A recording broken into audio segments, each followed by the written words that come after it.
नेपाल संसार का एकमात्र स्वतंत्र हिंदू राष्ट्र। स्कंद पुराण के हिमिवत खंड में पूरे 30 अध्याय नेपाल के पौराणिक इतिहास एवं महात्म्य के संबंध में हैं। इन्हें स्कंद पुराणांतर्गत नेपाल महात्म्य नाम से अलग पुस्तक के रूप में भी छाप लिया गया है। इस क्षेत्र का थोड़ा बहुत वर्णन देव पुराण, वृहन्नल तंत्र, वाराही तंत्र आदि में भी उपलब्ध होता है। स्कंद पुराण की आख्यायिका है कि श्री कृष्ण नेपाल के आराध्य भगवान पशुपतिनाथ का दर्शन करने आए। उनकी हरिहर, विष्णु और शिव का सम्मिलित रूप मानकर वंदना की। उसी प्रकरण में यह भी कहा गया है कि हरि और हर, विष्णु और शिव में जो पृथकता मानेंगे वे भेद बुद्धि उत्पन्न करने वाले माने जाएंगे और नरकगामी होंगे। नेपाल को स्कंद पुराण में श्लेष्मांतक वन अथवा वह अरण्य प्रदेश जिसमें निवास करने पर कफ विकारों का शमन होता है।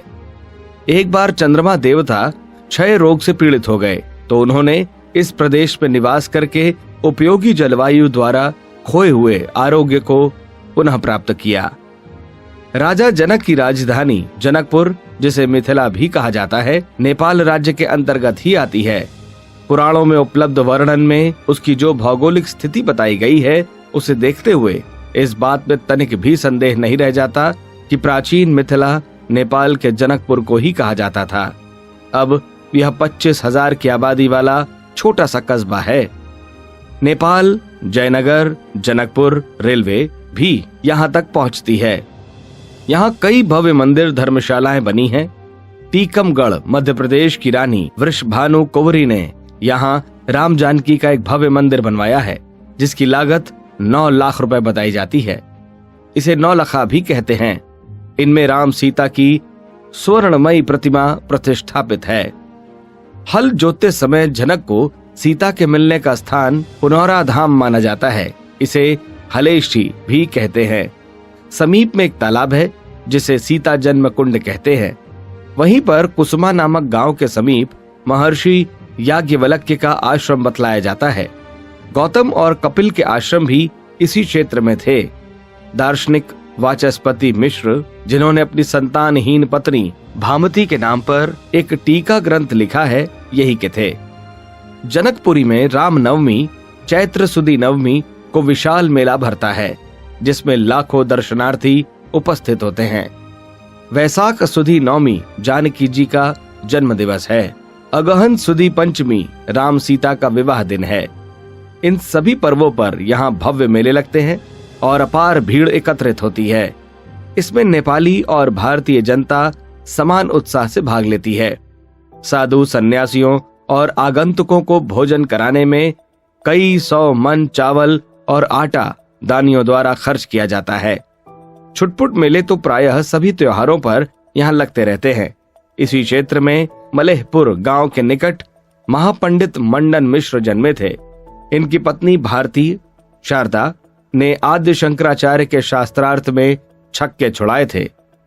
मोरंग जिले में कोकहा और सप्तकोशी नदियों के संगम पर एक विशाल वाराह मंदिर है। कहा जाता है कि यहीं वाराह भगवान का अवतार हुआ था। समस्त नेपाल में सहस्त्रों भव्य मंदिर सजीव और निर्जीव स्थिति में बिखरे पड़े हैं। इनके नामों और स्थानों की संगति स्कंद पुराण वर्णित विवरणों के साथ पूरी तरह बन जाती है। देवताओं, अवतारों और ऋषियों की लीला भूमि यह क्षेत्र चिरकाल से बना रहा है और भारत की सीमा में ही इसे माना जाता है। यह तथ्य भली प्रकार स्पष्ट हो जाता है। भारत के अन्य प्रांत प्रदेशों से भिन्न इसकी गणना नहीं है। प्राचीन काल में नेपाल भारत भूमि का ही अविच्छिन्न अंग था। अब राजनीतिक परिस्थितियों ने उसे अलग कर दिया, यह बात दूसरी है। नेपाल में बागमती नदी गंगा के समान ही पूजित है। मृतक की भस्म और अस्थियां उसमें प्रवाहित की जाती हैं। पशुपतिनाथ की तरह ही गोहेश्वरी को उस क्षेत्र की अधिष्ठात्री शक्ति माना जाता है। काठमांडू का जय वागीश्वरी मंदिर प्राचीन एवं पुराण वर्णित है। वागमती के दक्षिण पार्श्व पर बना गोकर्णेश्वर मंदिर बौद्ध मंदिरों की पैगोडा शैली पर 4 मंजिला बना है। इसमें प्रायः सभी हिंदू देवी देवताओं की प्रतिमाएं भी प्रतिष्ठापित की गई हैं। स्कंद पुराण के अनुसार यहाँ अगस्त्य मुनि ने एक विशाल यज्ञ संपन्न किया था। यूरोपीय इतिहासकारों का यह व्यंग्य तथ्यों की कसौटी पर प्रायः खरा उतरता है कि नेपाल में जितने घर हैं उतने ही मंदिर हैं और जितनी जनता है उतनी ही देव प्रतिमाएं हैं। यह इस देश की धर्म श्रद्धा का ही प्रमाण है। हर घर में एक छोटा देव मंदिर उसी प्रकार बना होता है जिस प्रकार की रसोई घर। सामूहिक और विशाल मंदिरों की बात इस सार्वजनिक प्रचलन से अलग है। भारत के नेपाल प्रदेश का नामकरण उसकी नैतिक विशेषता एवं धर्मनिष्ठा के आधार पर हुआ है। कहा गया है, नीति तम पालयति इति नेपाल, अर्थात जहां नीति का पालन होता है वह है नेपाल। नेपाल के राष्ट्र ध्वज पर चंद्र और सूर्य अंकित हैं। सूर्य को गर्मी और चंद्रमा को शीतलता का प्रतीक माना जाता है। इन्हें क्रांति और शांति का, ब्राह्मण और क्षत्रिय का, शस्त्र और शास्त्र का, संघर्ष और सृजन का प्रतीक भी कह सकते हैं। समन्वय की आवश्यकता और उपयोगिता का प्रतिपादन नेपाली राष्ट्र ध्वज में अंकित सूर्य चंद्र के चिन्हों से होता है। उसमें नेपाल की नीति का स्पष्टीकरण है। नेपाल में जन्मे अनेक महामानवों का कर्म क्षेत्र समस्त भारत रहा है। भगवान बुद्ध लुम्बिनी में जन्मे, सीता जी का जन्म जनकपुर में हुआ, महर्षि वाल्मीकि का जन्म नेपाल में भैंसा लोटन में, व्यास का जुमला में, विश्वामित्र का 5 पोखरी में, याज्ञवल्क्य का कृष्णा कौशिकी में, भारद्वाज और श्रृंगी ऋषि का गंडकी मंडल में, मनु का बजंग में कार्य क्षेत्र रहा है। उनके आश्रम और स्मृति अवशेष इन स्थानों पर मिले हैं। इसी प्रकार कामसूत्र के प्रणेता वात्सायन का स्थान गलकोट में, भृगु संहिता के रचयिता भृगु मुनि का निवास भृगुकोट में और महर्षि कपिल का आश्रम कपिला तीर्थ में बताया जाता है। संभव है वे जन्मे भी वहीं हों। साधना और कार्य क्षेत्र उनका उस प्रदेश में होने की बात के पक्ष में तो वजनदार प्रमाण उपलब्ध हैं। हिमालय की सबसे ऊंची चोटी नेपाल में है। संसार में सबसे ऊंचा पर्वत शिखर एवरेस्ट, जिसे नेपाली भाषा में सगर माया कहते हैं, यही है। इसके अतिरिक्त Kanchenjunga 28,149 feet, Lhotse 27,890 feet, Dhaulagiri 26,774 feet, Annapurna 26,493 feet, Gosain Than 26,291 feet, Gauri Shankar 26,435 feet, Himachal 25,802 feet इसी प्रदेश में है। इससे थोड़ी कम ऊंचाई की चोटियों से तो नेपाल का हिमालय क्षेत्र भरा पड़ा है। अग्रवाल जाति का प्राचीन इतिहास ग्रंथ के लेखक श्री सत्यकेतु विद्यालंकार के मतानुसार उस जाति के राजा अग्रसेन के एक पूर्वज नेमिनाथ ने इस देश को बसाया और उसका नामकरण उन्होंने अपने नाम पर किया था। बुद्ध का जन्म ईसा के 544 वर्ष पूर्व लुम्बिनी नामक स्थान में हुआ। यह स्थान कपिलवस्तु नामक नेपाली नगर से 15 मील दूर है। अशोक ने उस पवित्र जन्म स्थान में स्मृति स्तूप बनाया। अशोक की पुत्री चारुमती का एक नेपाली सामंत से विवाह हुआ था। इस घटनाक्रम को देखते हुए वहां भगवान बुद्ध के उपदेशों और क्रियाकलापों का प्रभाव पड़ना स्वाभाविक था। वहां जनता में बौद्ध धर्म फैला और कितने ही स्तूप और मठ बने, जिनमें से कितने अभी विद्यमान हैं और कितने ही खंडहर बने हुए हैं।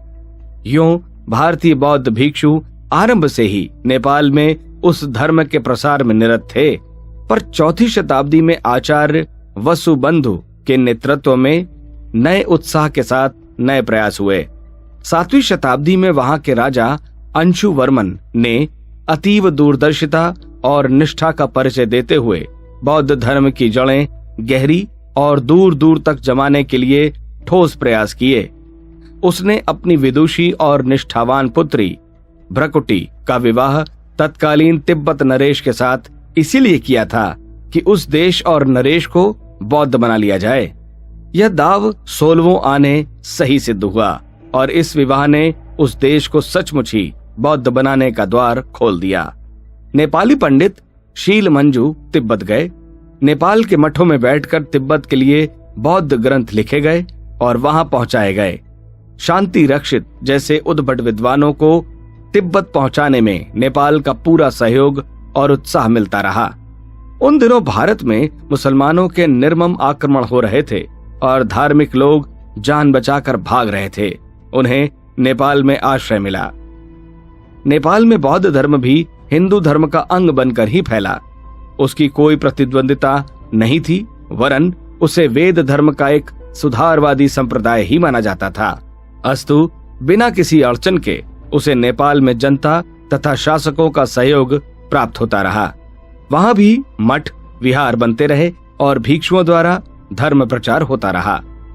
सम्राट अशोक की पुत्री चारुमती का विवाह नेपाल राजवंश के सुयोग्य सदस्य देवपाल के साथ इस आशा से कर दिया गया कि उस देश में बौद्ध धर्म के प्रसार में सहायता मिलेगी। हुआ भी ऐसा ही। उस दंपत्ति ने देवपाटन नामक विहार बनवाया। विधवा होने पर चारुमती भिक्षुणी बन गई और उसने धर्म चक्र प्रवर्तन में अपना शेष सारा जीवन और समस्त धन समर्पित कर दिया। बुद्ध जीवन से संबंधित परम पवित्र 4 स्थान माने जाते हैं। पहला लुम्बिनी नेपाल, तथागत का जन्म स्थान। दूसरा संबोधि स्थल बोधिगया। तीसरा धर्मचक्र प्रवर्तन सारनाथ। चौथा अवसान कुशीनगर। इनमें से प्रथम पवित्र स्थान लुम्बिनी नेपाल में है। उसका दर्शन एवं नमन करने के लिए संसार भर के बौद्ध आते रहते हैं। सम्राट अशोक स्वयं उस परम पुनीत स्थान का दर्शन करने गए थे। वहां उन्होंने एक विशालकाय मंदिर बनवाया, जिसके ध्वंसावशेष आज भी वहां मौजूद हैं। उस पर अंकित शिलालेख का भावार्थ यह है, यहाँ सम्राट अशोक पधारे। उन्होंने बुद्ध जन्म की इस पवित्र भूमि का पूजन किया और स्तूप बनवाया। उस राज्य पर से समस्त राजकीय कर उठा लिए गए।